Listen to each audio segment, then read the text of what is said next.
Zion got ripped. Oh wait, that's from the 2020 offseason.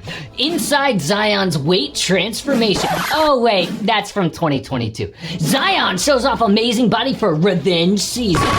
From 2020. Got a new Zion body transformation. It's like a permanent thing on the NBA calendar at this point. NBA Finals, NBA Draft, Zion offseason photos. Every year, it was the same problem. He won't shoot, but in the offseason, oh, we got Ben Simmons three-point shooting on IG. Of course not. It never was during the season. So eventually, people stopped caring. Well, it's something we have never seen before. In all the past transformations, Zion's stepdad says his weight now is 281, 4 pounds lighter than when he was at Duke. Remember, when Z was at Duke is where he proved himself as an elite prospect. Before that, it was all windmill dunks on Instagram, being guarded by that 5'6" white kid.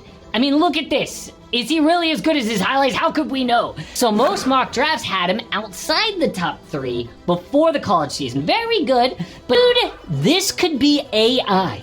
I thought for a second this might be a fake photo. This is the skinniest Zion's been since he stood next to some other little white kid in high school. It's literally the same picture.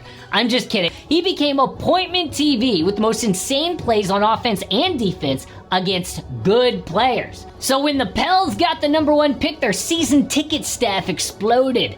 But the Duke version of Zion never came back.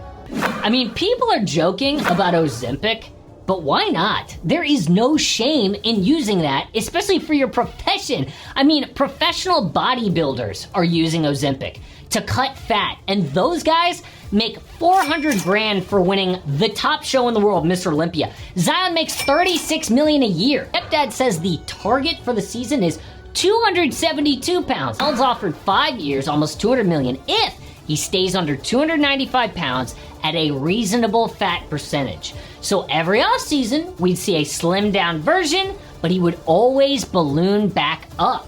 Was his weight affecting his injuries? I mean, why did he keep tearing his hamstring? Break his foot? Was it because he weighed too much?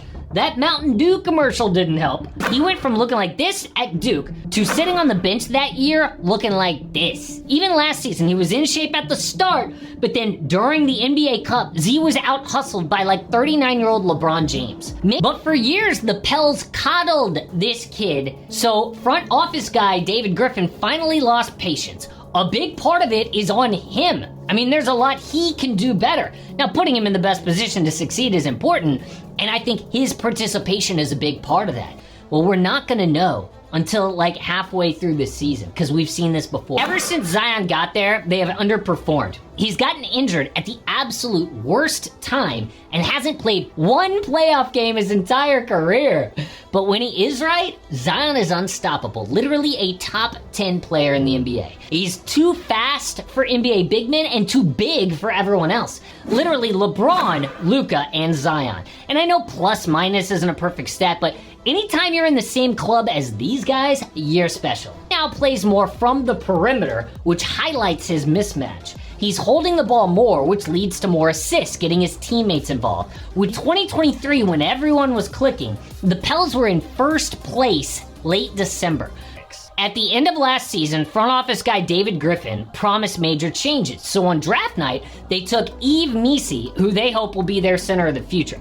2 days later, they traded Dyson Daniels, Larry Nance Jr., Cody Zeller, and 2 picks for DeJounte Murray. A great trade for the Pels, but there's only one basketball? I mean, even he said last year was by far his worst as an NBA player.